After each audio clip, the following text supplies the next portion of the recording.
Hello everyone, आप सभी का एक नई वीडियो में स्वागत है। मैं हूं आपके साथ आशीष सर। हिंदी का पेपर अपलोड करने के बाद बहुत सारे बच्चों के कमेंट्स आ रहे थे कि सर साइंस का पेपर भी दिखाया जाए। तो आप सबकी डिमांड पर साइंस का पेपर जो कि क्लास 9th का है 21-22 यानी कि जो आपका फर्स्ट मिड टर्म का एग्ज़ाम होने वाला है MCQ बेस पर ये पेपर आपका 90 मिनट यानी कि 1.5 घंटे का पेपर होगा। तो चलिए, हिंदी और इंग्लिश दोनों मीडियम में आपका ये पेपर है। पेपर का पूरा पैटर्न समझने के लिए वीडियो को एंड तक देखते रहिए ताकि आपके पूरे मार्क्स आएँ। और आगे बढ़ते हैं, इससे पहले वीडियो को लाइक करके अपने दोस्तों को शेयर ज़रूर करना है, क्योंकि मैं बहुत मेहनत करता हूँ तो ये वीडियो हर एक बच्चे तक पहुँचनी चाहिए। साथ ही इसी तरह से और भी वीडियोज़ आपके लिए मैं लेके आता रहता हूँ, नई नई अपडेट। तो चैनल को सब्सक्राइब करने के साथ साथ ऑल नोटिफिकेशन को ज़रूर ऑन कर लीजिए। तो चलिए शुरू करते हैं। तो पेपर शुरू करने से पहले आपको सामान्य निर्देश यानी कि जनरल जो इंस्ट्रक्शंस होते हैं उन्हें ज़रूर समझना है। देखो, इसमें पेपर में आपके 3 सेक्शन होंगे, 3 भाग होंगे, A, B और C। जो A पार्ट रहेगा उसमें आपको 24 क्वेश्चंस होंगे। तो आपको सिर्फ और सिर्फ 20 ही करने हैं, सारे नहीं करने, सिर्फ 20 करने हैं। B भाग में भी आपको 24 होंगे, इसमें से भी आपको 20 करने हैं, सारे बिल्कुल नहीं करने क्योंकि मार्क्स आपके 20 में से ही लगेंगे। उसके बाद C सेक्शन में 12 सवाल होंगे, तो आपको उसमें से 10 ही करना है। टोटल आपको 50 प्रश्न करने हैं, लेकिन नंबर तो 40 ही मिलेंगे। प्रत्येक प्रश्न आपका 0.8 मार्क्स का होगा, यानी कि 1 नंबर का पूरा क्वेश्चन नहीं होगा। और अगर कोई भी सवाल आपका गलत होता है तो इसके लिए ऋणात्मक अंक नहीं है, यानी कि ऐसा नहीं कि आपके वो नंबर कम हो जाएंगे। तो चलिए, हिंदी और इंग्लिश दोनों मीडियम में है। सेक्शन ए का पहला सवाल है। चलिए, तो प्रश्न के साथ साथ इनके आंसर भी मैंने आपको हाईलाइट कर रखे हैं। तो पहला प्रश्न है कि वात युक्त पेय सोडा वाटर में डैश विलेय होता है और डैश विलायक होता है। In aerated water soda is solute is dash and the solvent is dash. तो क्या इसका आंसर होगा? तो देखो, मैंने आंसर आपको सॉल्व करके रखा हुआ है। इसमें रहता है आपका कार्बन डाइऑक्साइड एंड वाटर होता है। ये जो सवाल है आपका इंग्लिश मीडियम में भी आप देख सकते हैं कि बी ऑप्शन आपका करेक्ट रहेगा। और ये आपके लिए एक पैटर्न रहेगा कि पेपर आपको किस तरह आने वाला है, एक आइडिया आपको इस पेपर से लगने वाला है। दूसरा प्रश्न है आपके लिए, निम्नलिखित में से कौन सा समांगी मिश्रण है? तो समांगी मिश्रण कौन सा होगा? तो यहाँ पर आपका A और D ऑप्शन सही है, यानी कि A एंड C। तो A यानी कि आपका पानी में नमक का घोल और पानी में सोडियम सल्फेट का मिश्रण। तो A और C दोनों को मिलाएंगे तो आपका D ऑप्शन आपका करेक्ट हो जाएगा। अगला तीसरा सवाल है, विलयन के कणों का आकार होता है। तो ये तो हिंदी और इंग्लिश दोनों में है। The particle size of solution is. तो ऑप्शन आपका बी आंसर इज करेक्ट है। और उसके बाद देखो, 4th क्वेश्चन है, निम्नलिखित में से कौन सा रासायनिक परिवर्तन का एक उदाहरण है? रासायनिक परिवर्तन आप देखते होंगे तो केमिकल चेंज, इसमें आपका रहेगा मैग्नीशियम रिबन का जलाना, burning of the magnesium ribbon. C option है। 5वां सवाल देखो, हाल ही में निर्मित कौन सा मिश्रण टिंडल प्रभाव दर्शाएगा? तो इसके लिए जो आपका डी ऑप्शन है, यानी कि ए और बी बोले तो निलंबन और कोलाइड, ये दोनों ऑप्शन आपके करेक्ट होने के साथ से आपका डी ऑप्शन सही है। और पेपर आपके कितने आप अटैम्प्ट कर पा रहे हैं, क्योंकि आंसर तो मैं आपको बता रहा हूँ, लेकिन साथ साथ में आप अपने भी देखें कि क्या आपको वो आंसर पता था जो उसका करेक्ट आंसर है। और अगर आपके कम पता है, यानी कि नहीं पता लग रहा, तो आपको और तैयारी करने की ज़रूरत रहेगी। 6वां सवाल है, प्रत्येक कोशिका की विशेषता होती है। क्या विशेषता होती है प्रत्येक कोशिका की? तो ऑप्शन आपके लिए देखो, हिंदी और इंग्लिश मीडियम दोनों में देख सकते हैं। तो इसका डी ऑप्शन यानी कि first, third and second and third. तो आपका केंद्रक क्षेत्र या केंद्रक होगा। उसके बाद सेकेंड यानी कि कोशिका झिल्ली, और उसके बाद यहाँ पर थर्ड ऑप्शन आपका। तो फर्स्ट, सेकेंड, थर्ड आपके तीनों रहेंगे। इसके अकॉर्डिंग आपका डी ऑप्शन करेक्ट रहेगा। तो डीएनए का क्या मतलब है? जो डीएनए होता है उसे क्या कहते हैं, मतलब किसे कहते हैं डीएनए? तो ये रहता है आपका डीऑक्सीराइबो न्यूक्लिक अम्ल एसिड। और ये ऑप्शन आपका करेक्ट है। ठीक है, तो आप इंग्लिश में भी आप देख सकते हैं। सेम आपका हिंदी इंग्लिश मीडियम दोनों में एक जैसा है। और इसके बाद 8वां सवाल है आपका, क्रोमेटिन पदार्थ बना होता है। जो क्रोमेटिन है वो मटेरियल किस चीज़ से बना होता है? Chromatin material is made up of, किस चीज़ से बना होता है? तो ये बनेगा आपका प्रोटीन से बनता है, साथ ही ये डीएनए से। तो दोनों को मिला करके आपका बनता है, तो ए ऑप्शन आपका रहेगा करेक्ट। उसके बाद देखो 9वां सवाल है, कोशिका शब्द सबसे पहले किसने दिया? यानी कि जो कोशिका है, कोएंड द वर्ड सेल, सबसे पहले किसने इस शब्द को दिया? तो ये इसका नाम था रॉबर्ट हुक। 10वां सवाल है, प्लाज्मा झिल्ली के द्वारा जल के अणुओं की गति क्या कहलाती है? The movement of water molecules through plasma. तो इसका आंसर रहेगा आपका पराशरण। 11वां सवाल है, निम्नलिखित में से किस ऊतक में रिक्तिका उपस्थित नहीं होती है? Which of the following tissue rack. और इसका आंसर रहेगा आपका डी यानी कि ए और बी रहेगा। तो ए आपका शीर्षस्थ विभज्योतक और बी है आपका अंतर्वृष्ट विभज्योतक। तो दोनों आपका इसके अकॉर्डिंग आपको ये ध्यान देना है, कहीं ऐसा ना हो कि आप सोच रहे हो ए वाला है तो ए वाले पे टिक कर दिया, आपको लगेगा कि बी वाला आपने देखा ही नहीं। तो पूरे प्रश्न आपने देखने, क्योंकि डी में आपको क्या है, ए और बी दोनों को मिलाकर के आंसर है। तो आपका कई बार ऐसे भी आंसर गलत हो जाता है, इसलिए आप प्रश्न पूरा पढ़ेंगे उसके बाद ही आंसर मतलब टिक करेंगे। निम्नलिखित एक जटिल ऊतक के घटक हैं, इनमें से कौन जीवित घटक होता है? तो यहाँ पर जो जीवित है वो कौन सा है? Which among of them is in nature. तो इसका रहेगा आपका डी ऑप्शन सही है, यानी कि जाइलम पेरेनकाइमा। और अगला सवाल है यहाँ पर 13 में आपको एक फिगर दे रखा है। यहाँ पर दिया गया चित्र किस सरल स्थायी ऊतक को दर्शाता है और उसका क्या कार्य है? तो ये पिक्चर है, ये क्या शो करता है और इसका क्या काम है? काम क्या है और क्या शो करता है?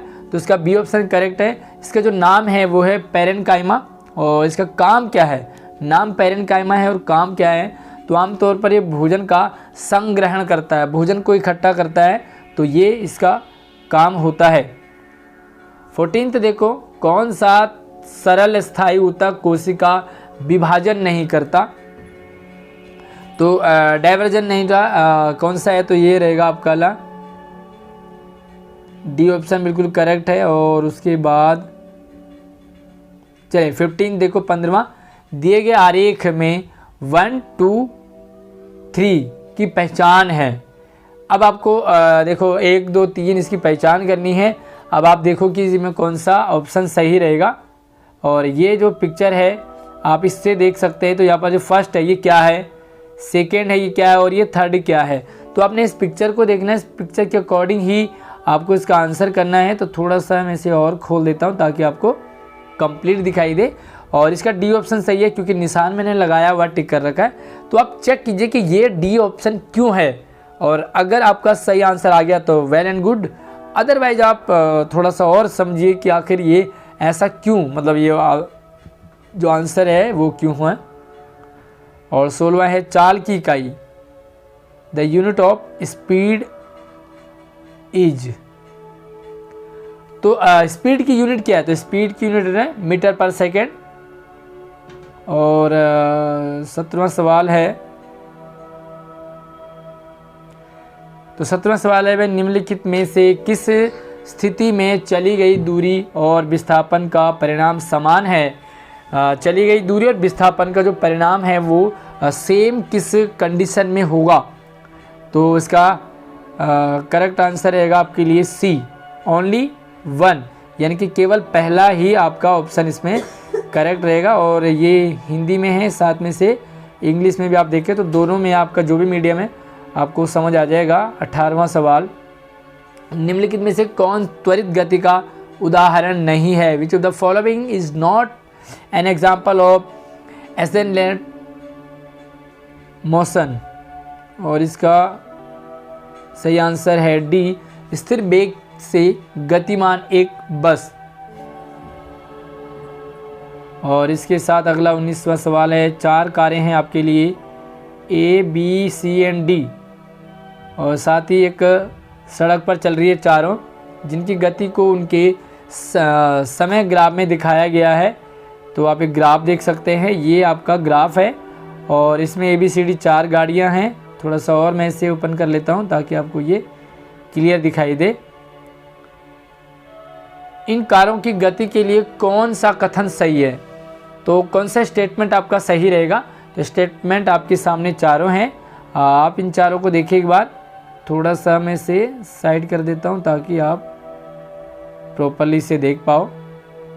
चलिए, तो 4 हैं, चारों में से इसका सही आंसर रहेगा बी, यानी कि जो बी कार, जो कार डी है वो सबसे तेज़ है। Car D is the faster than all, सबसे तेज़ डी कार है। इसके बाद 20 में यहाँ पर पिक्चर दे रखी है आपको, किसी वस्तु के निम्नलिखित वेग समय ग्राफ में कौन सा ग्राफ शून्य त्वरण दर्शाता है? तो शून्य त्वरण किस में होगा? ये रहेगा आपके लिए सी। और ग्राफ को थोड़ा सा अच्छे से देख सकते हैं आप। अगर आपको किसी भी क्वेश्चन में या किसी भी टॉपिक में अगर आपके आंसर गलत हो रहे तो आप उस टॉपिक को अपने टीचर से ज़रूर डिस्कस करें एग्ज़ाम से पहले। और 21वां जड़त्व माप होती है, ये रहेगा आपका द्रव्यमान यानी कि मास, ए ऑप्शन सही है। उसके बाद आपका 22वां सवाल है, बल का मात्रक, बल यानी कि force, the SI unit of force. तो फोर्स का क्या यूनिट रहेगा? और इसका रहेगा न्यूटन एन, है ना, न्यूटन एन है बी ऑप्शन। और 23 की तरफ चलते हैं। चलिए 23 को देखो, आपकी एक अंतरिक्ष यान के प्रक्षेपण के दौरान उससे निकलने वाला प्रणोद उसके ऊपर उठने में मदद करता है, इसका क्या कारण है, क्या रीजन है? तो सी ऑप्शन आपका करेक्ट रहेगा। इंग्लिश मीडियम में आप देख सकते हैं, न्यूटन की गति का तीसरा नियम के कारण ये ऐसा होगा। और उसके बाद देखो 24 में गति का दूसरा नियम हमें किसका माप देता है? Second law of the motion give as the measure of, और ये रहेगा फोर्स यानी कि बल, सी ऑप्शन करेक्ट रहेगा। उसके बाद यहाँ पर जो आपका जो ए सेक्शन का 24 क्वेश्चन कंप्लीट हो जाते हैं, उसके बाद बी सेक्शन में आपके पास रहेगा वो 25 से 48 रहेंगे। और यहाँ पर भी आपको 20 ही क्वेश्चन करने, सारे नहीं करने हैं। अब आप यहाँ पर देखें 24 में एक संयोजी ऊतक और उसके कार्य का सही मिलान करने हैं। तो ये क्या है आपका, इनको आपने मैच करना है।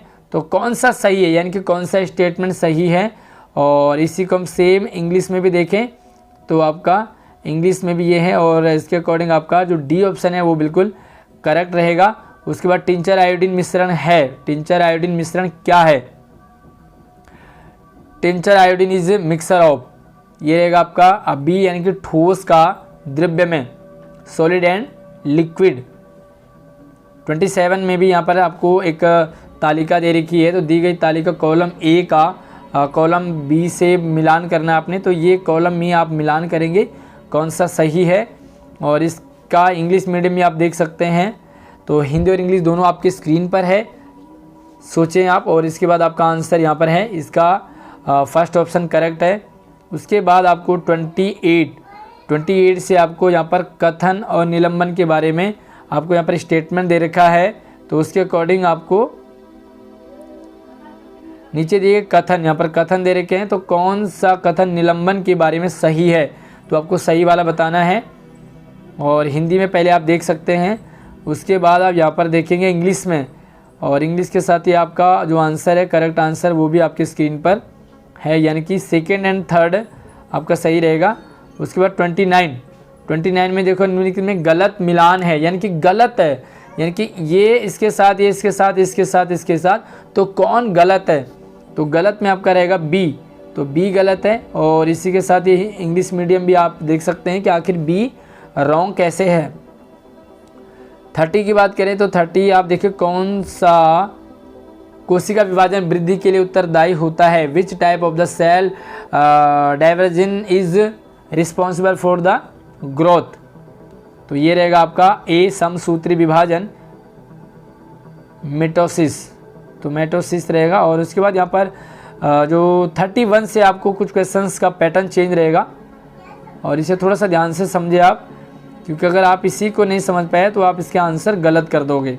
देखो आपको क्या करना है, यहाँ पर 2 कथन दे रखे हैं, एक कथन और दूसरा कारण। एक कथन है, दूसरा कारण है। तो आप देखो कि यहाँ पर A, B, C और D, इन्हीं के अकॉर्डिंग आपके जो आगे आने वाले सवाल हैं वो बनेंगे, और इसी के अकॉर्डिंग आपको आंसर भी देना है। देखो A और B दोनों सही है, गलत है, क्या है, तो यहाँ पर है, तो यहाँ पे देखो A और R दोनों सत्य हैं। अगर आपके क्वेश्चंस में A और R दोनों यानी कि अभिकथन और कारण दोनों सही होंगे, और R अभिकथन की सही व्याख्या करता है, तो आप एक काम करिए, इस जो भी यहाँ पे स्क्रीन पे इसे आप स्क्रीनशॉट ले लीजिए या इसे उतार लीजिए कॉपी में, और उसके बाद हमारे जो क्वेश्चंस हैं वो यहाँ से स्टार्ट होते हैं।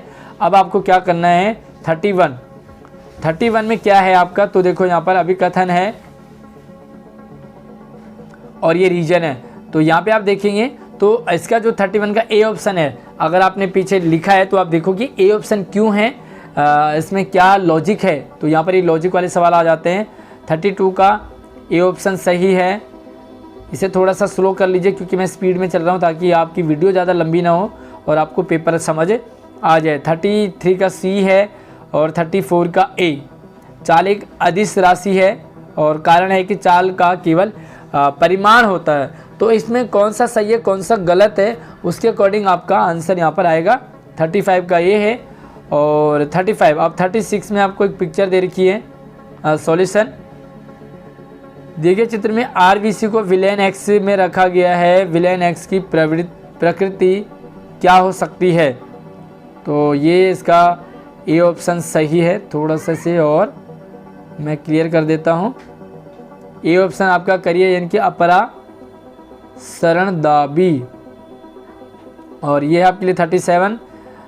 स्क्रीन पे आप देखेंगे कि पिक्चर आपको यहाँ पर दे रखा है। कोशिका के आरेख का प्रेक्षण कीजिए और उसमें उल्लिखित x और y, तो यहाँ पर आप देखेंगे थोड़ा सा x और y एंड z, तो x, y और z यहाँ पर अगर देखें आप थोड़ा सा, तो ये x है, ये y है और ये ये y है और ये z है। तो आप इस पिक्चर को एक बार देखें और उसके बाद यहाँ पर प्रश्नों पर आप डिस्कस देखें। चलिए, तो इसके अकॉर्डिंग आपका सी ऑप्शन बिल्कुल करेक्ट रहेगा। और उसके बाद देखो यहाँ पर 38 क्या है, कौन न्यूरॉन का भाग नहीं है, which is not a part of neuron, और इसका है सिनेप्स इसका आंसर है डी। उसके बाद देखो यहाँ पर 39 में निम्नलिखित में से कौन यौगिक का गुण नहीं है। और हिंदी इंग्लिश दोनों मीडियम आपके स्क्रीन पर हैं, आप दोनों को एक बार देखेंगे तो आपको अच्छे से एक बार समझ आ जाएगा। और अगर आपको और बड़ा इसे करना है तो मैं थोड़ा सा इसे और बड़ा कर देता हूँ। चलिए इसे पढ़िए समझिए, और इसके अकॉर्डिंग आपका एक यौगिक प्रकृति में विषमांगी होता है, करेक्ट आंसर रहेगा। और उसके बाद यहाँ पर 40 का हिंदी और इंग्लिश दोनों में आप देखें। एक छात्र ने पेशीय ऊतक की एक स्लाइड का प्रेक्षण सूक्ष्मदर्शी से किया। सूक्ष्मदर्शी होता है उसके बाद देखो जिसकी संरचना बेलनाकार, धारीदार और प्रकृति में ऐच्छिक है। यह किस प्रकार का पेशीय ऊतक है, तो ये रहेगा आपका रेखित पेशी। और 41 देखें आप, कपोल कोशिका किस प्रकार का एपिथेलियम ऊतक का भाग है, इसका बी ऑप्शन आपका करेक्ट रहेगा। उसके बाद 42 में देखो आप, निम्नलिखित में कौन प्रोकैरियोटिक कोशिका में नहीं पाया जाता, और इसका आपका झिल्ली से बंधे हुए अंग।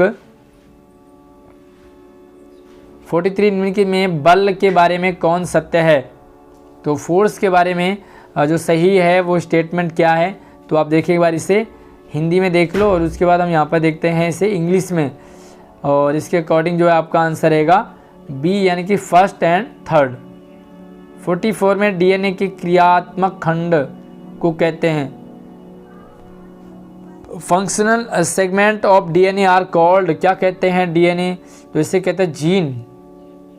उसके बाद देखो 45 में यहाँ पर आपको कॉलम ए और कॉलम बी का आपने मिलान करना है, और हिंदी इसके साथ ही हमारा है इंग्लिश, और आंसर आपका रहेगा सी उसको 46 में देखो कोशिका के अपशिष्ट निपटाने वाला तंत्र है, ये रहेगा आपका डी रहेगा। चलिए इंग्लिश में भी आप देख सकते हैं, तो आंसर आपका डी है। 47 में 10 केजी और 20 केजी की दो वस्तुओं एक्स और वाई का वेग क्रमशः 20 किलोमीटर पर सेकेंड है और 20 मीटर और 5 मीटर पर सेकेंड है। तो आई वस्तु का संवेग तो वस्तु का संवेग क्या होगा, तो अपने संवेग चेक करना है। तो वस्तु का संवेग आपका है एक्स, यानी कि बी ऑप्शन करेक्ट है। और इसके बाद देखो यहाँ पर सड़क पर सीधी रेखा में चल रहे 5 केजी के पहिए का वेग समय ग्राफ में दिया गया है। तो ये ग्राफ आपको दे रखा है, इस ग्राफ में आपने देखना है पहिए को विराम अवस्था में लाने के लिए, यानी कि रोकने के लिए रोड द्वारा कितना बल लगेगा। तो आपको पहिए को रोकना है तो कितना फोर्स लगेगा, तो फोर्स आपने बताना है यहाँ पर। तो देखो इसका रहेगा 10N। उसके बाद यहाँ पर सी सेक्शन है और सी सेक्शन में आपको 12 सवाल हैं, इसमें से आपको 10 ही करने हैं। सेक्शन सी यहाँ पर केस स्टडी है, तो थोड़ा सा इस केस स्टडी को पढ़ें और आप चाहे तो इसे एक कॉपी में लिख लें, ताकि आप इंग्लिश मीडियम और हिंदी मीडियम जब भी आप क्वेश्चंस होंगे तो आप इसे समझ सकते हैं। और ये हिंदी इंग्लिश मीडियम में है। अब आपके लिए यहाँ पर रहता है 49 में देखो आपका निम्नलिखित में से कौन विलयन का घटक नहीं है, तो इसका सी ऑप्शन आपका करेक्ट है। 50 में देखो शर्करा विलयन क्या है, तो शर्करा विलयन आपका ए ऑप्शन ठोस और द्रव का मिश्रण, solution of the solid and liquid.